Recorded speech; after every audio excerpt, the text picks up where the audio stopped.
അമ്മൂമ്മയൊക്കെ ഇറങ്ങാൻറ്റി ഞാൻ നന്നായിട്ട് പാചകം ചെയ്യും. അവിയലുണ്ടാക്കാനുള്ള സാധനങ്ങൾ എന്നാ ഞാൻ നന്നായിട്ട് അവിയൽ ഉണ്ടാക്കാം. നല്ല കട്ടിയുള്ള അവിയലില്ലേ? കട്ടിയുള്ള അവിയലോ?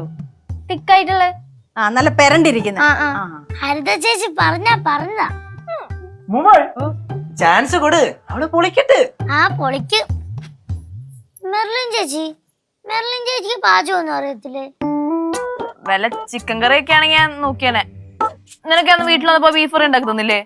ആണ്, പക്ഷെ വിഷുവിനാണോ ചിക്കൻ കറി? എല്ലാരും ഭയങ്കര ചിരിയാണല്ലോ. എന്റെ മെർലിനെ പിന്നെ ഇങ്ങനെ കേട്ടാ ചിരിക്കാണ്ടിരിക്കുവോ? വിഷുവിന്റെ അന്ന് ആരെങ്കിലും ചിക്കൻ കറി വെക്കോളൂ?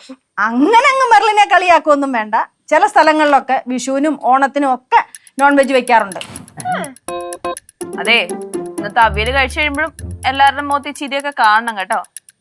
അതെ, കഴിച്ചിട്ട് പറയാ രസമുണ്ടോ രസമല്ലേന്നൊക്കെ. ഓ, കുടുംബങ്ങളിൽ കൂട്ടുകൂടിയ 10 വർഷങ്ങൾ.